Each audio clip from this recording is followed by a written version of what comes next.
Ladies and gentlemen, good day and welcome to the Syrma SGS Technology Limited Q1 FY'25 earnings conference call hosted by ICICI Securities Limited. As a reminder, all participants' lines will be in the listen-only mode, and there will be an opportunity for you to ask questions after the presentation concludes. Should you need assistance during the conference call, please signal an operator by pressing star, then zero on your touchtone phone. Please note that this conference is being recorded. And I've handed the conference over to Mr. Aniruddha Joshi from ICICI Securities Limited. Thank you, and over to you, sir. Yeah, thanks, Neha. On behalf of ICICI Securities, we welcome you all to Q1 FY'25 results conference call of Syrma SGS Technology Limited. We have with us today senior management from the company. Now I hand over the call to Mr. Nikhil Gupta, Head of Investor Relations, to introduce the management and take the call proceedings further. Thanks, and over to you, Nikhil. Yeah, thank you, Aniruddha. Hi, very good morning to all. Welcome to Syrma SGS Q1 FY'25 earnings call. We have with us today Mr. J.S. Gujral, Managing Director, Mr. Jayesh Doshi, Director, Mr. Satyendra Singh, Chief Executive Officer, and Mr. Vijay Agrawal, Chief Financial Officer, Syrma SGS, to discuss the performance of the company during the first quarter of fiscal 2025, followed by a detailed question and answer session. During this call, certain statements that will be made are forward-looking, which involve several risks, uncertainties, and assumptions, and other factors that can cause the results differ materially from those in such forward-looking statements. Request is to kindly refer the disclaimer statement as presented in the earnings release for the same.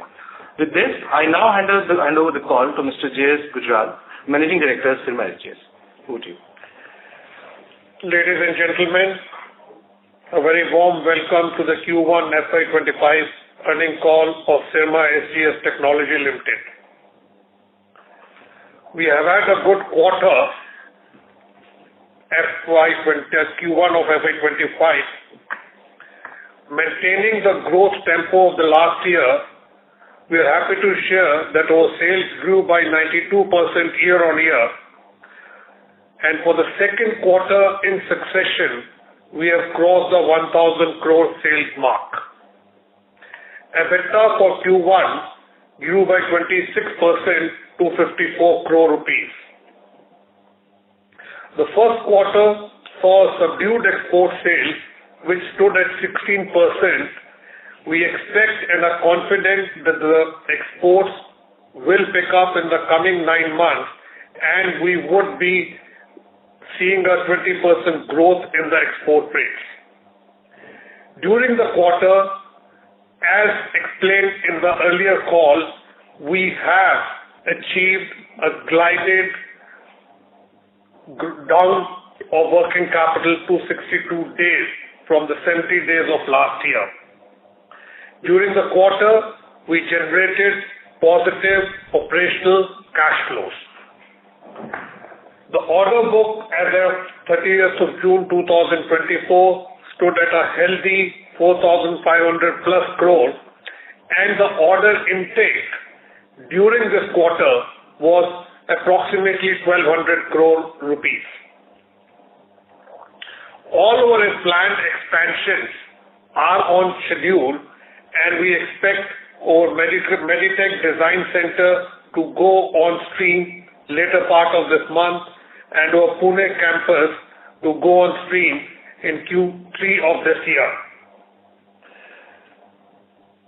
Now, coming on developing on the business front, the order intake is healthy, and we have received significant orders in smart metering.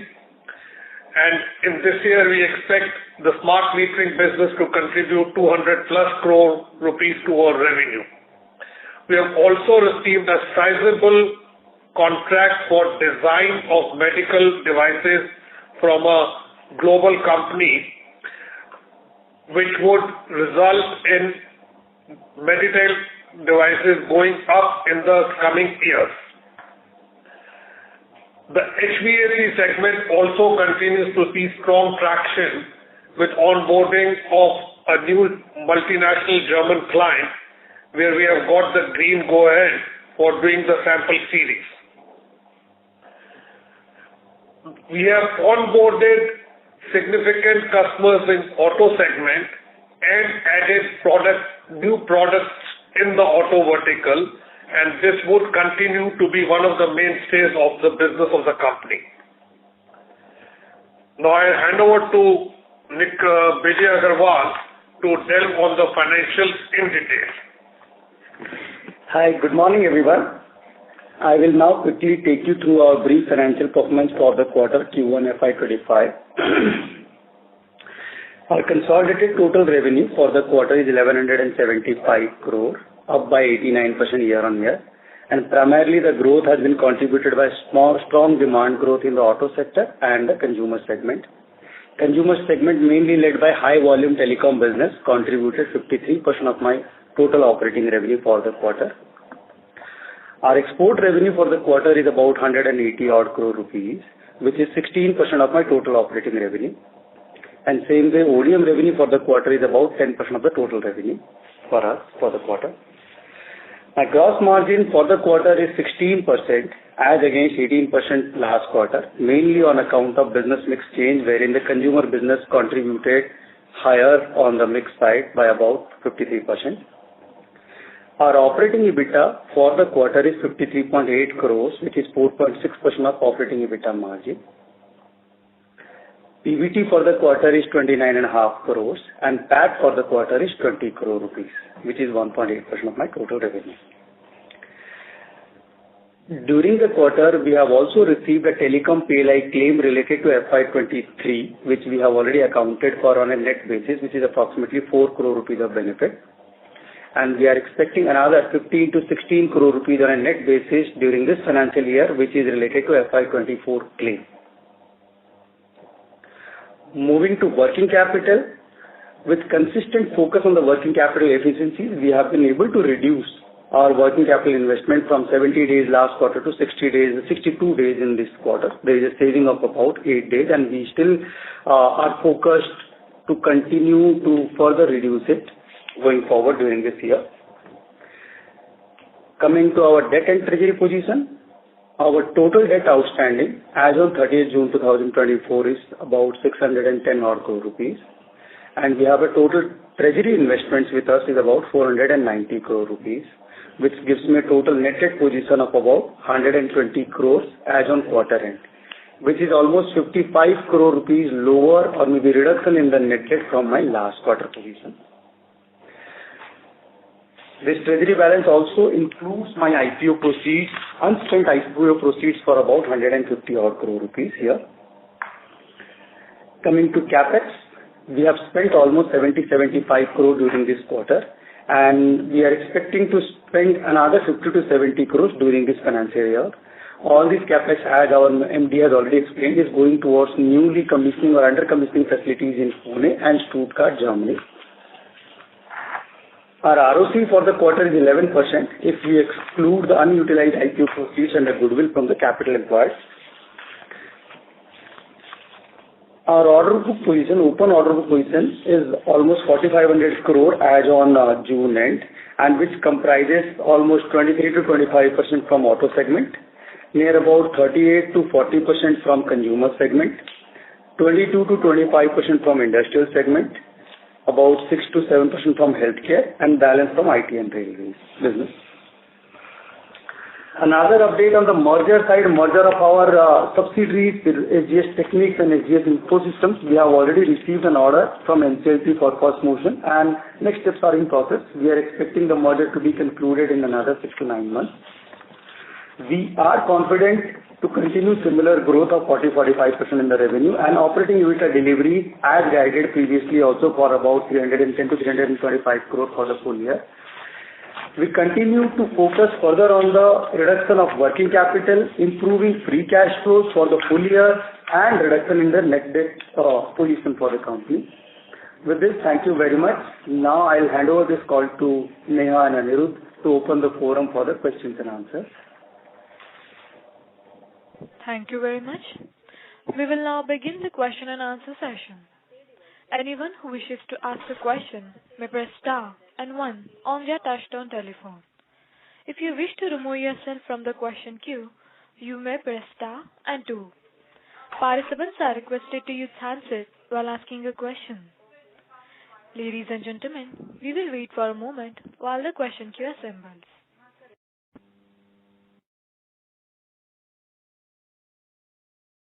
The first question we have is from the line of Deepak Krishnan from Kotak Institutional Equities. Please go ahead. Hi, sir. Am I audible? Yes, please. Yeah. Also, just wanted to understand sort of the margins, because if we remove the FX and the PLI benefit, then on an effective basis, the margins come to about, 3.6% for the quarter. And we are guiding to about 7% for the full year. Obviously, we understand there will be some impact of Johari, which will add up, but are you confident of, 8+ margins, 8+% plus operating margins for the, 2H of the year or the remaining part of the year to get us to 7%? And, what kind of gives us the confidence that, this will kind of, flow through in terms of numbers? You see, the margin is 4.6% and not 3.6 because PL is part of the business. The very fact that we have taken the consumer business is because of the PLI. So PLI is an integral part of the business, and hence we include it in our business profitability and the guidance. Similarly, the forex exchange fluctuations are related to the purchase and sale and purely operational in nature. They are not related to the treasury incomes. Hence, we stand at 4.6% of the EBITDA margin in the current quarter. Going forward, based on the orders in hand, which Vijay has just shared, the composition of the orders in hand and the sales mix, put together, we are confident of achieving the earlier guided figure of 315 crore rupees, 310 to 320 crore rupees of EBITDA margin. These may translate into 7.1, 6.9. That's the only thing. But we're very confident of achieving that figure and a growth rate of 40-45% over the FY'24 figures. Sure. Please, just a follow-up on revenue, given that, we're indicating 45% at the top end, would imply that, this kind of quarterly run rate continues for the next, 3 quarters plus.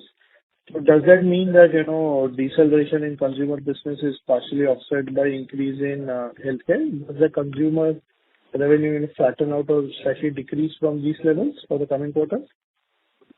See, in the first quarter, the consumer business accounted for 54% of my revenues against the guided figure of 40% for the full year.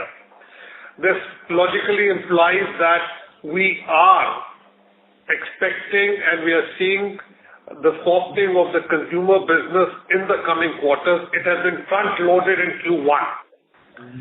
Now, if we have to achieve the budgeted sales, we have the order pipeline of our high-margin, low-volume business, which is primarily in the automotive, medtech, industrial, healthcare. So that would be the thing. The softening of the consumer will be offset by increase in exports, increase in industrial. Automotive accounts for only 16% of my revenue in Q1. We are targeting about a 25% approximately automotive segment to contribute to our business. So this quarterly play, as I've always been saying, we are focused on the annual figures and the long term. Quarter variations will continue to happen. Sometimes it will be a positive variation, sometimes it will be a negative variation. And in the coming 9 months, we see a positive play in that direction. Sure, sir. Maybe just one last question on order inflow. So this particular quarter, Q1, the order book is relatively flat, even though we have won, large orders in smart metering and medical. But how are you in terms of order inflow guidance for the full year? Do you have any sort of range of where do you think order inflow or order book will reach by the end of the year? See, our order inflow continues to be strong, and in the last quarter, we had an order inflow of approximately 1,200 crores. It was 800 odd crores in Q4 of last year. So we expect the order pipeline to continue to grow. And as we progress in the years, this number of 1,200 crores quarterly intake will only go up. Sure, sir. Those are my questions on the account. Thank you. The next question is from the line of Rahul Gajare from Haitong Securities. Please go ahead. Good morning, gentlemen, and thanks for the opportunity. Sir, your consumer business, like you said, was front-loaded in this particular quarter. But, that 40% contribution that you're talking about, you think that is a more sustainable contribution, to balance the profitability? Is that how one should look at this company? See, we are expecting consumer to constitute about 40% of the sales based on the order pipeline which we have got. Ideally, we would love this consumer business to come down to 35% or even lower. But based on the order pipeline which we have, we should expect around 40% of consumer business in the current financial year. Okay. And the guided figures which we had shared earlier factored in a 40% consumer business, 60% non-consumer business. Okay. Sir, and you did also indicate, uptick expected in the healthcare business, based on some new orders. Just wanted to understand what particularly happened in this particular quarter, given that sequentially that business is halved in healthcare business. So just want to understand what is happening on the healthcare front also. Thank you. See, healthcare business for us consists of two segments. One is the RFID healthcare business, one is the EMS and the medtech devices business. The medtech devices business has been soft in the Q1, and it was not there in Q1 of last year because the company was acquired somewhere in September of 2023. As you see in terms of percentages, healthcare business going up. But we expect significant contribution from the medtech devices business in the coming quarters. And typically it is a low first quarter, a higher second quarter, a still higher third quarter, and a higher fourth quarter. That's the normal trajectory of the medical devices business. And we expect this year the medtech business, including RFID, including EMS, including medtech devices, to be the tune of about 350 plus crores, 360 crores. Okay. So my last question, we've done about 4.5% in this particular quarter, and you've pretty much sticking to your guidance for the full year. So we are basically looking at about 8% plus in the balance 9 months. You think based on the order book composition and the execution that is lined up, you think that kind of margin is something which you can easily achieve? Well, it can be achieved, and we are confident of achieving it. Easily or not, I would not comment on that on a lighter vein. Okay. Yes, based on the order pipeline and the operational efficiencies. For example, if we see this particular quarter, Q1, we have had almost like a 4% operational efficiency, 4.7% operational efficiency in overheads. But this was partly sort of significant. It was offset completely because of the change of the product mix. But once the product mix gets back to normal, this operational efficiencies will also help us in achieving the guided figures of margin. Sure, sir. I'll get back in the queue. I have some more questions. Thank you very much. Thank you. Ladies and gentlemen, in order to ensure that the management is able to address the questions from all the participants, please limit your questions to one per participant. I repeat, please limit your question to one per participant. Thank you. The next question is from the line of Sonali Salgaonkar from Jefferies. Please go ahead. So thank you for the opportunity. So my first question is regarding the order book for 4,500 crores as of now, and also the order intake of 1,200 crores during this quarter. Could we get an approximate segmental split of both these numbers just to gauge, which segment is currently higher in the order book? I'll request Vijay to take this because he has all the details with him. Sure. Of the current order book, I have already given a breakup of that thing is like about 23 to 25% is there from auto segment and about 38 to 40% from my consumer segment and again 22 to 25% from industrial segment. About 6.5%, 7% is from healthcare, and balance is IT and railway. And order intake for the quarter about 1,200 odd crore rupees. And if you see this intake mainly is increasing thing. Yes, it is mainly on the auto and industrial segment here, apart from the consumer one. Understood. That's very helpful. So secondly, about the exports, you did mention about some weakness in Q1 and your confidence of ramping it up over the next few quarters. Could you throw some light as to what gives us the confidence that exports can ramp up? And secondly, we are targeting 20% full year growth or 30%? Because I think last quarter we did mention 30%. What we had mentioned last quarter also, that Q1 we were seeing some slowdown in exports. It was planned by the customer. It was nothing as a surprise. The uptick has already started from this month, which is August. We grew exports last year at about 26%, and they stood at about $100 million or 800 crore rupees. We expect the exports to touch 1,000 plus this year, whether it's 1,000, 1,100. So 20-25% growth in the exports would happen on an annualized basis. Quarter on quarter, it would see an increasing trend. 16% was the composition of the exports in my total revenue, which we had shared that the long-term mission or objective of the management is to have a third of our revenues coming in from exports on a long-term basis. It may not happen this year. This year we may be around 24, 22, 25% of my total revenue, 25% of my total revenue coming in from the exports. 1,000 plus 1,100, that's the export figure which we targeted, and that's what we shared last time. 800 plus 25% or something more. Understood, sir. Very clear. So my third question is about IT hardware PLI. We have been a recipient of that.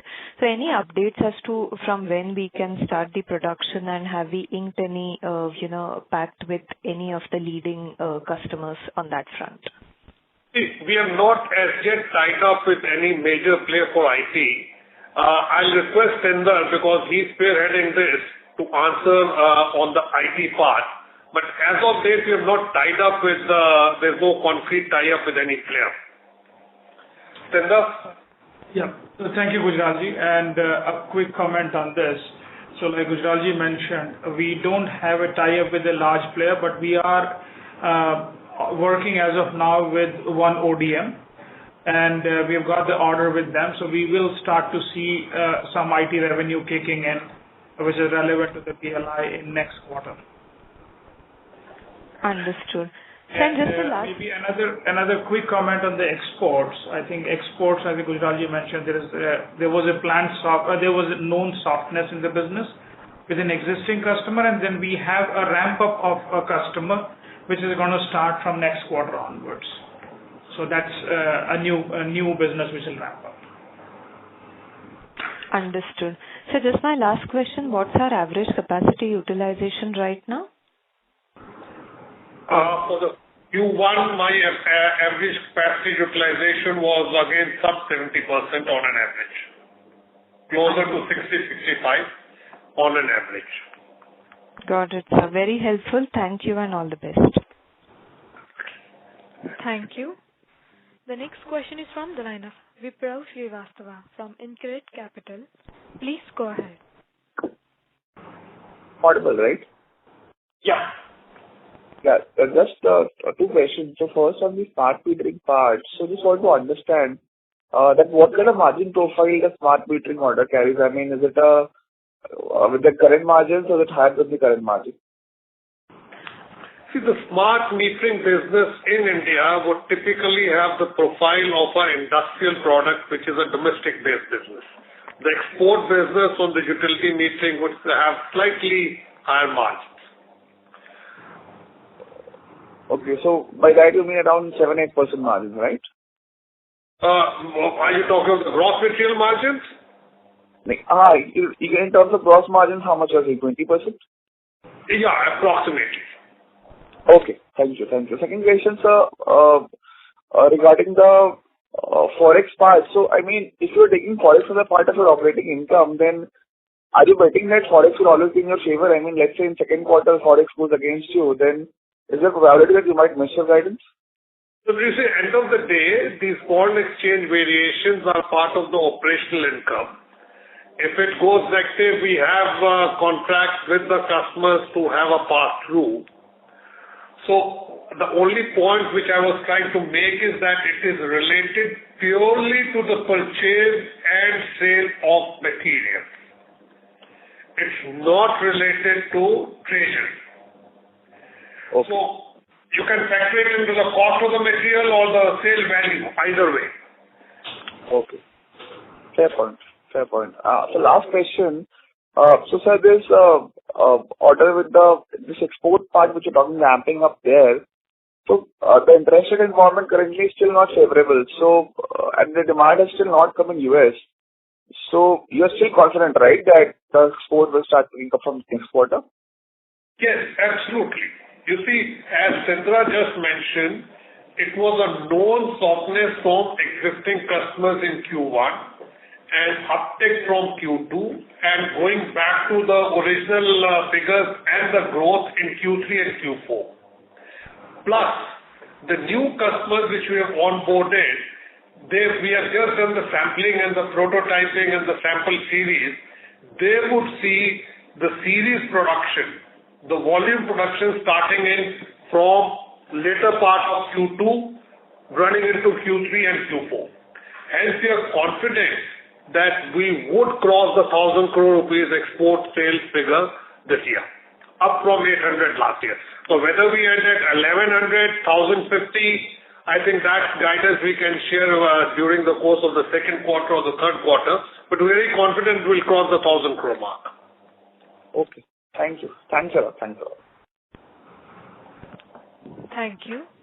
The next question is from the line of Ashutosh Prashar from Mirabilis Investment Trust. Please go ahead. Yeah, hi sir. Am I audible? Yes, please. Yeah. Sir, I was trying to calculate the order intake for this quarter for the consumer segment, and I could be off by some margin, but it does seem that of the 1,200 crore order intake, roughly about 500 crores is from the consumer segment. While this number was a bit lower in the previous quarter, and I also understand that the execution pace for consumer has increased. But on the other hand, it seems that the incremental orders still carry a large portion of the consumer segment. So I wanted to understand the nature of these orders. And by nature, I mean the margins of this incremental consumer orders. So I think Vijay has already answered. I'll request him to clarify once more. So on the order intake side, if you see the order intake, during the quarter we have received another 1,200 crores of order. And if we analyze the order intake, about 400 crore out of it is related to auto segment. Similarly, another 400 which is towards consumer segment. About 130 odd crore is from healthcare. Another 360 from industrial, and rest is slightly there is a reduction into the IT related auto segment, at least in this 1,200 crore rupees. Coming to your question of consumer here, we can see in this year, this quarter one, we have delivered about 600 crore plus of consumer business. But the order intake in this quarter is only 400 crore. And that is where we were saying there is a softness in the overall consumer segment, which is where we are saying in the full year, this number will be around 38 to 40% of my total thing. And if we say margins accordingly, so margins for the full year we have already guided. Based on this mix, this overall margins will be delivered. Right, sir. But specifically for this 400 crore order intake, I mean, for the 600 crore that we executed, large part was the FTTH orders. So does this incremental 400 also constitute the FTTH orders, or is it something else? Broadly, I mean, just in terms of mix size, if you can get some comment. Yeah. See, what Vijay is referring to is the consumer business, which is the high volume, low margin business. which was around 600 plus crores in Q1. The intake of orders of the same nature is around 400 crores. Consumer, which is ODM, my own design, which is of higher margin, we don't consider it in this discussion. So it forms part of the consumer, but specifically referring to the low margin, high volume business of consumer, the order intake is approximately 400 crores in this quarter. And broadly, so what would that margin be? About 2 to 3% or a lower number? Well, it is the gross material margins are approximately 8 to 9%, 7, 8, so it translates into the same figure what you are referring to. Got it. And the 310, 315 crore EBITDA guidance that we are providing is, does that include the PLI 15 crore, 17, 18 crore PLI incentive as well, or is it excluding that? PLI is an integral part of the business, and as I had guided in my earlier commentaries, earlier interactions, we are guiding for a EBITDA of about 310 to 320 crores, which is all inclusive. And PLI portion would be about 18-20 crores in this. That's part of the business. Otherwise, without the PLI, the business may not make sense. Sure. Great, sir. That's all from my side. Thank you. Thank you. The next question is from the line of Manikantha Gare from Franklin Templeton, India. Please go ahead. Yeah. Good morning, sir. Thank you for providing me this opportunity. Sir, for the first question which I have is on the consumer business. This quarter it was 53% of the total revenues, and for the full year you are expecting that to average at 40%. Out of this 53% in Q1, you said 40% is telecom. What would be the corresponding number for the full year 40% expectation that you have? On a guidance of annual revenues, the 40% would translate into around 1,800 crore rupees. Out of that, how much would be telecom, sir? Which was 40% out of 53%. Of the total revenues in Q1. So what would that number be for the full year as per the order book visibility that you have got? I think we can come in here. What we have said, in the quarter one, consumer business is 53% and 40% is what we are targeting for the full year consumer business. It is not 40% out of 53. So that's what we want to clarify here. And that 40% for the full year would be somewhere around 1,800 crores of total business on the consumer side for the full year. Right. Okay.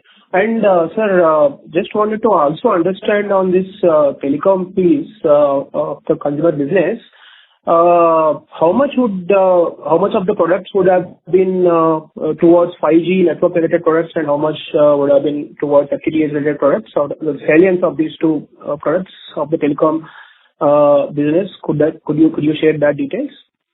Well, these are fiber to home products. And 5G is yet to be rolled out. 5G on a pan-India basis is yet to be rolled out. So these are fiber to home products, whether they are the wire 5 mesh, the outdoor units, the indoor units for connectivity. So I won't be able to share the breakup between 5G and non-5G as of date. Sure.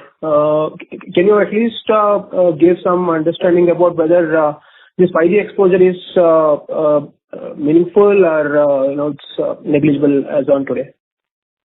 Sorry, I couldn't get the question. If you can you at least share if this 5G exposure is meaningful or it's not meaningful as on today? When we are saying this is a telecom business which we are referring. Telecom business is broadly a sizable business out of this 1,800 crores. Somewhere around 1,500 crores is what we are expecting out of this telecom business. And balance 300 is something with what we are saying that will be other non-telecom consumer business. Okay. Sure. So within telecom, you are, as of now, it's predominantly FTTH is what you're saying. Is that the right understanding? That's right. Okay. Thank you, sir. Thank you. The next question is from the line of Keyur Pandya from ICICI Prudential Life Insurance. Please go ahead. Thank you. Two questions. First, on the working capital reduction, so if you can just throw some light on, is it because of the change in mix? So, overall working capital days of around 95 days on full year basis last year. How each of the segments are different in terms of working capital? Vijay? Yes. So yes, you are right. Consumer business being a high volume business commands or maybe requires a lesser number of working capital days. And as my consumer business was almost 50% plus, so my overall working capital days requirement was lesser for this business. That's right. And all other businesses also, because of our continued focus, and maybe I can say we have worked upon the inventory thing. So overall inventory days has also been reduced.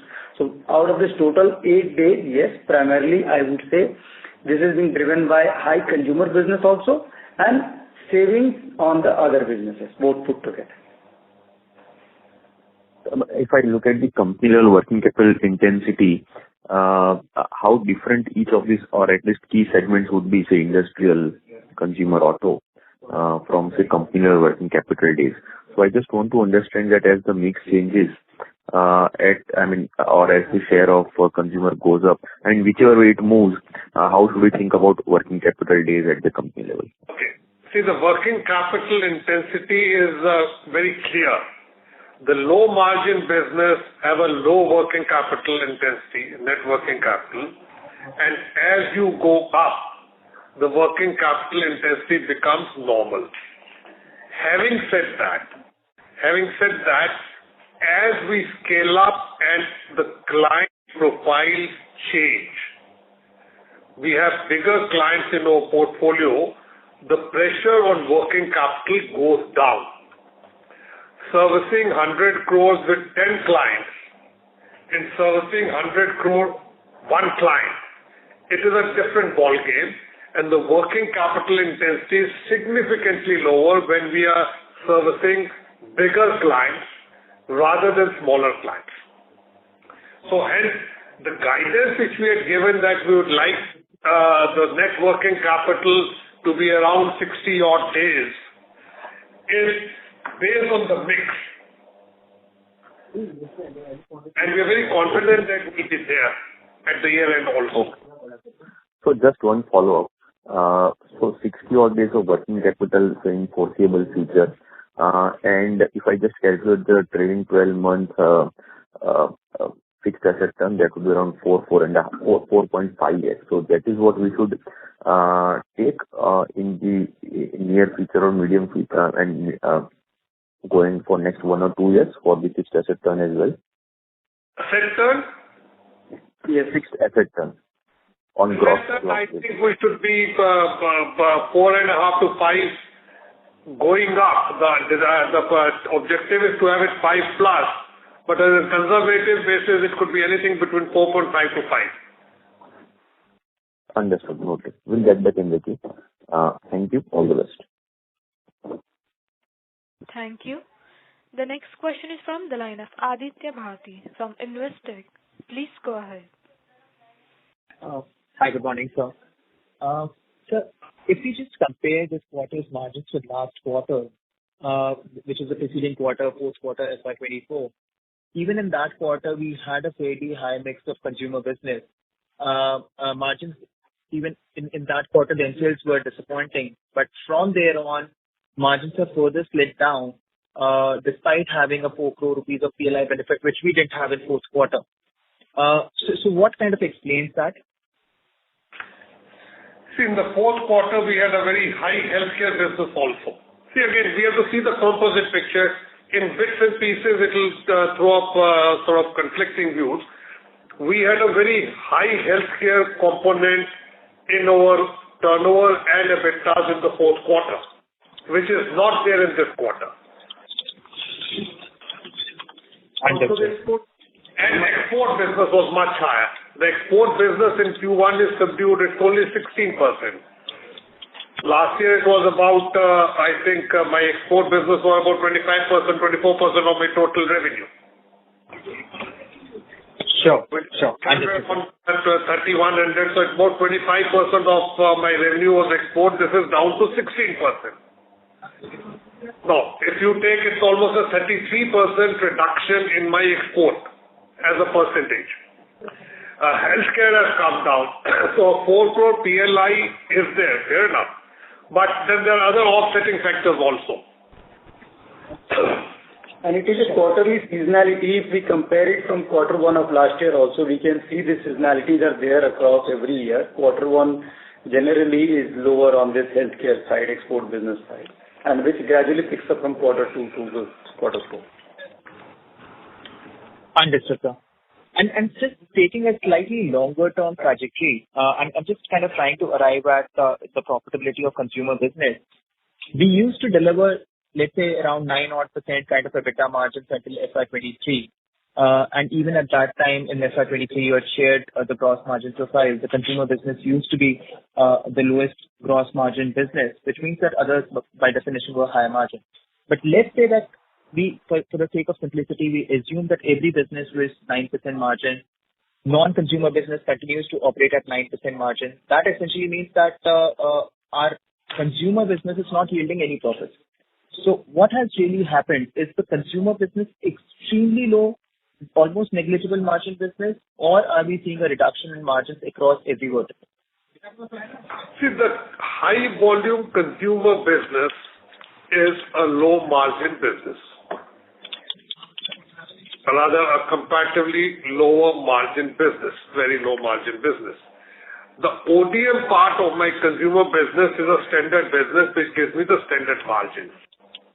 Now, if this high volume business content as a percentage of my total sale goes up, the overall reduction is there, but we are not, and I'm sort of re-emphasizing, we are not seeing any contraction in margins per vertical.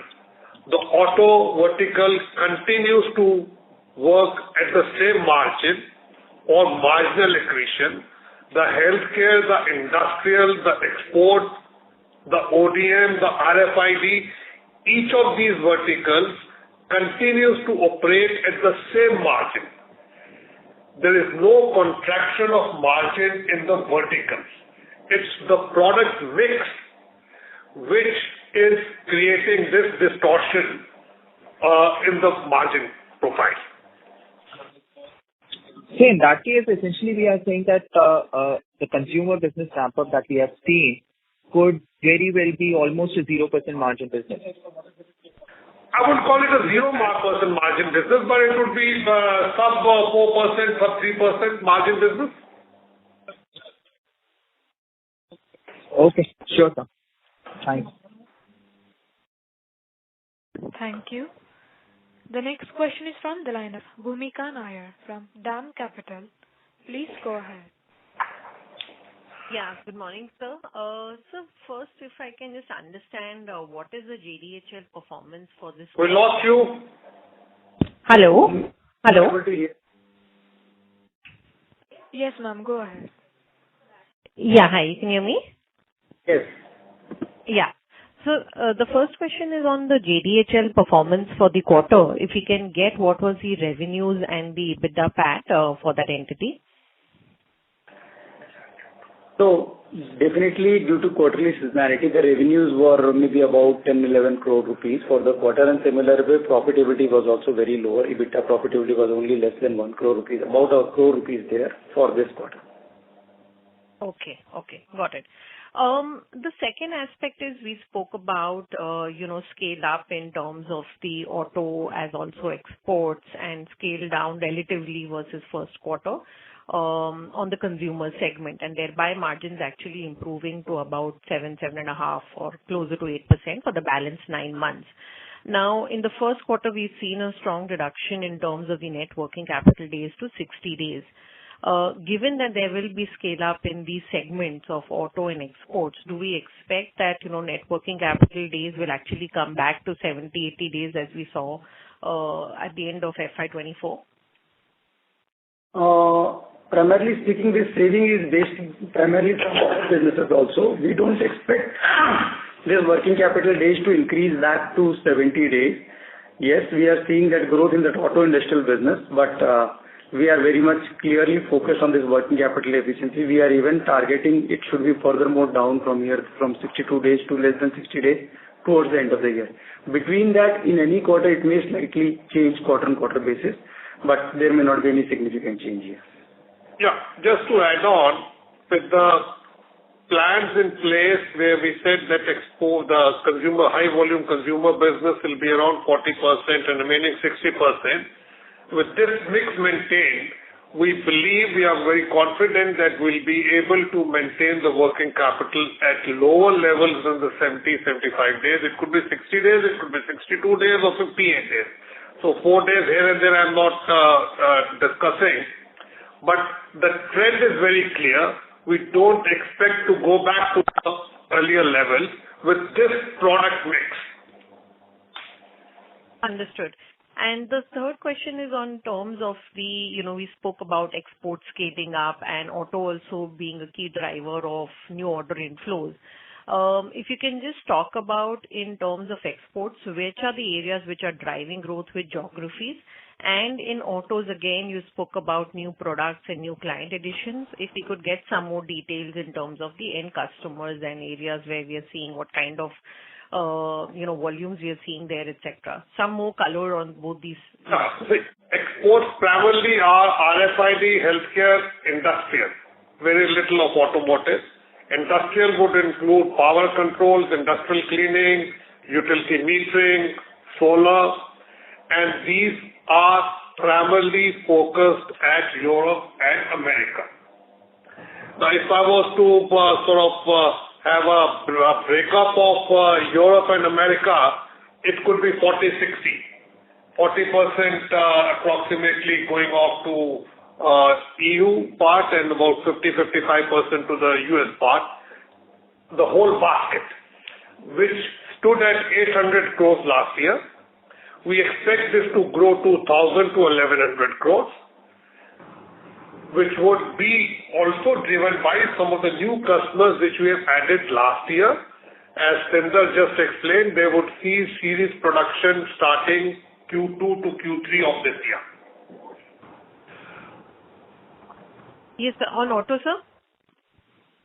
Auto exports are very less. On domestic, we are well placed in both ICT and EV, and we are seeing strong traction with existing customers. We are adding on new product lines, and we are also onboarding new customers. We have onboarded three new customers, which would result in revenues coming in the Q3 of this year. Additional incremental revenues kicking in Q3 of this year, apart from the normal business of the existing automotive customers. And what would be the mix between EV and ICE? I think broadly it could be 50-50. 60-40, 55-45. About 60% by EV business and rest 40% from ICE. And you see, the way you classify EV, if the lighting of a vehicle, well, I may classify it as a neutral thing. To me, it is not EV. To me, the EV is the one which goes on the engine, the battery management and the engine control. Any periphery, it doesn't make a difference whether it's ICT or EV. Sure. Understood, sir. I'll come back in the question queue. Thanks. Thank you. The next question is from the line of Rafat Syed from InCred Research. Please go ahead. Yeah, hi sir. Thanks for taking a question and congrats on strong sales growth. So my first question is on the business model. Where you see Syrma over the next few years? Let's say, are you looking to follow model of Dixon or Keynes, let's say, which has a 14% EBITDA margin? Although, let's say, in smart metering, the margin, let's say, the Keynes enjoy almost 14%, while you're still struggling for 4 to 5% margin. So can I just elaborate on that? See, we'll follow neither the Dixon nor the Keynes, will follow the Syrma model. We have our own story, we have our own plans, we have our own strategy. So we will not follow one or the other model. business which makes sense to us in terms of margin accretion, in terms of cash flows, in terms of ROCEs, will work on. And we are very clear that we will be a design-led manufacturing company focusing on industrial, automotive, healthcare. Exports would be one of our significant contributors to the revenue. And last year we were 800 crores of exports, and I think perhaps among the largest exporter of electronics other than mobile phones in the space. So our strategy is very clear. The pillars which I have already been alluding to would be industrial, automotive, medtech, RFID and ODM. Okay. And sir, coming to your guidance, so let's say for FY'25, you're guiding for 45% to 50% revenue growth. So let's say, is that mean that over the next 3 quarters, your revenue growth will be moderate to around 34% around? Is that correct? See, we guided end of the day, we guided a 45-50% growth rate over the previous year's target, which was about 3,000 crores. We said about 4,500 crores would be our target for this year. Now, whether it translates into 1,000 crores a quarter or 1,200 crores a quarter, that's quarter on quarter. But what we are focused on is on annualized figures and long term. Got it, sir. Got it. Thank you. That's it from my side. Thank you. The next follow-up question is from the line of Ashutosh Prashar from Mirabilis Investment Trust. Please go ahead. Yeah, hi, sir. Thanks again. I just one more question on the receivables factoring. So I think you alluded also earlier in the call that after a certain point, once a customer reaches a certain scale, we get some working capital benefits. So just wanted to know, I mean, in our current consumer set, how many customers are there who are who kind of qualify and who qualify us for us to be a part of the receivables factoring, so help us in our working capital management. So are there any customers, and if not, then how many customers do you see in future in the recent near term who would qualify us for that? Okay, I'll let Vijay take that answer, but to the best of my knowledge, the balance sheet doesn't have any factoring in it. I think Vijay will delve into it. We are not doing any factoring at all on the receivables side. So this is all gross receivables, no discounting, no factoring. But to answer your second question here, how many customers would be eligible? We are dealing with the best-in-class customers who are the known names. So almost maybe a majority of my customers on sales are eligible for any kind of a factoring discounting from any of the maybe top banks here. But yes, deliberately we have not yet decided to go for any factoring here. To put it otherwise, there's no off-balance sheet adjustments in the books. Everything is shown. We are not doing any factoring, any bill discounting, anything of that sort. Sure. So, but I think in the industry, even some of our peers kind of tend to do that to manage the working capital. So, is it like a conscious decision, or is it that we need to reach a certain scale for the customer to be able to qualify for that? As I said to our earlier question, Syrma is what Syrma is. We will do what we believe is the best in terms of corporate governance, best in terms of cost, best in terms of liquidity. And as of date, as of 30th of June, I can say with the full force that we have not done a penny worth of factoring. Whether we'll do it in the future or not, that's a call to be taken at that point of time. Currently, whatever receivables, working capital, whatever we are showing in the balance sheet is a plain vanilla figures without any factoring, without any bill discounting. Great, sir. That helps. Thank you. Thank you. The next follow-up question is from the line of Keyur Pandya from ICICI Prudential Life Insurance. Please go ahead. Thanks for the opportunity. Just one question on the capital allocation. So first is on the CapEx, you mentioned around 75 crore done and some 60-65 crore to be done in rest of the year. If you can just give more granular details of where the CapEx is going. This includes this expansion or onshoring in Germany as well. That is first part. And second part, we had set up a subsidiary for adjacent expansion in adjacent categories. Any update, or basically, is there any capital allocation going or is planned to be going for say any inorganic opportunity or any organic opportunity in the adjacent categories? Okay, on the capital allocation, what we have done and what we propose to do, I'll hand over to Bijay. He'll answer that in detail. And then on the inorganic part, Avni or Stinder will delve on it.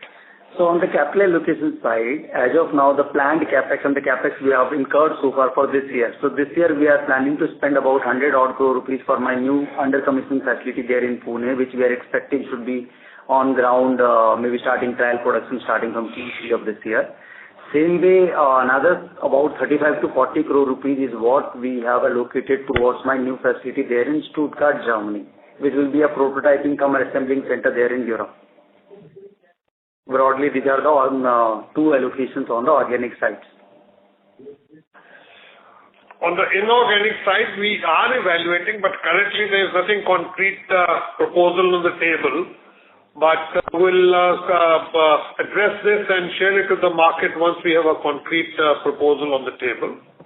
On the Stuttgart facility, I would just like to add on that there we would be expanding our business by adding some new verticals like repairs, which we are already doing for one of the multinational companies. Now, since we have got a bigger facility, bigger facility, it gives us scope for expanding that operation to a decent size operation in the coming years.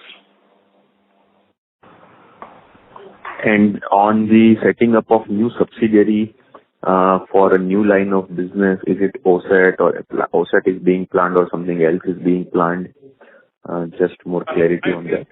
I'll request Inder to take the question on OSAT because he's spearheading that effort. All right. Thank you for the question. I think OSAT is a question which comes up in pretty much every call of ours. And like Gujralji said, we have our own style of doing the business, our own decision-making process, and which basically means we try to dot all the I's and cross all the T's before we come back and share information with the market. In this case, now coming to OSAT, it's an area which is of interest to us, but we are very clearly focused on making sure that we have done our homework before we jump into it. Essentially around the product, around the technology, and around the longevity of the business. It's a very different kind of business, and we are working through the details. And as when we are ready to share further information, we would be able to kind of share more with you. But one more comment on the capital side. I think the allocation, we are focused on building the capability in terms of the plant and manufacturing. So our major allocation is to the Pune facility, which we talked a couple of times about earlier, as well as to the Stuttgart facility, where we can provide more services to the customer closer to where they are, which namely is the German market. So it's all around the capability building for the future, which will pay off in the years and quarters to come. Noted. Thanks a lot. Thank you. The next question is from the line of Anand Trivedi from Nepean Capital. Please go ahead. Yeah, I had a question regarding the net working capital days. You've gone down from 70 to 62, but at the same time, your working capital loan has gone up from 489 to 529 crores. So can you explain why is the loan going up whereas your days are going down? And sorry, a related question is the cash and cash equivalents have gone up from 85 crores last quarter to 189 crores. So what has been the reason for the 100 crores accretion? that working capital loan increase is primarily just like business related, whatever was required, we have borrowed, and simultaneously you can see my internal accruals have also increased. So there is a increase in the investments also. The internal accruals, internally we are keeping it separate as our investments, and simultaneously there is an increase in the working capital loan. It is offsetting on the both sides. There is no other reason for that thing. And the cash going up from 85 to 189 crores? Is that internal accruals or? We have got a good collection, specifically on the very last day of the quarter, and that is where the cash has increased in that overall net debt position. But again, a portion of that was utilized towards paying for the creditors immediately after that in the upcoming maybe 10-15 days. It was a better collections which happened towards the end of the quarter. See, I think we are focused on long term, that our working capital cycle should be shortened as far as possible. Currently, we are sitting at about 62 odd days. Our endeavor would be to bring it down further, whether it is 62, 65 or 58. That's a year-end sort of play out. You get one major collection, your cash balance goes up. You don't get it 2 days later, your debtors go up. So, but on a long-term, consistent basis, we would like to be at about 2 months of working capital cycle, net working capital cycle. Okay, and my second question is that on the consumer business, you mentioned the margins could be 3 to 4%, but after taking into account the working capital intensity, that business generating operating cash. See, as I said, the low margin businesses, typically as per the industry, have low working capital intensity. Right, I get that, but at 3 to 4%, I just wonder, does that business get any capital intensity or marginal working capital intensity? Sorry, your voice broke up in the middle. I couldn't get that. I said, typically in the industry, a low margin business is accompanied by a low intensity of working capital involvement. Right. See, if a low margin business was to be accompanied by a high working capital cycle, it would be not viable for any business house to do it. So this is the nature of the business. Typically, the low margin businesses have low working capital intensity, and as the margins go up, the working capital intensity goes up slightly.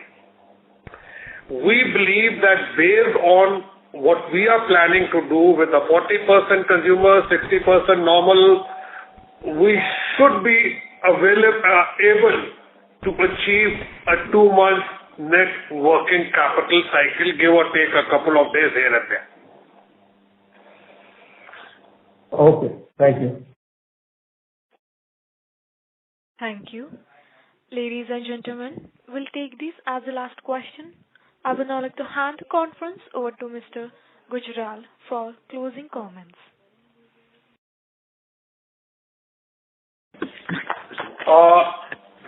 We are very well aware of what we are doing, and we work the Syrma model, the Syrma way. What we are engaged is in building our institution, as I've always been saying, all along in all the calls, bringing in leadership talent at the top, which can take care of the organization when it becomes a billion-dollar organization. So we are making the organization future ready. We are expanding overhead upfront. We are building in systems. We are building in processes.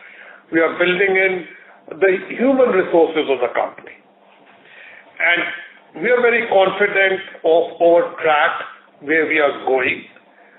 We would continue to grow at an industry plus growth rate with sustainable margins of around 7% going forward. In coming years, as my exports scale up, my ODM scale up, they could go up, generating positive cash flow, and be a responsible citizen for the country.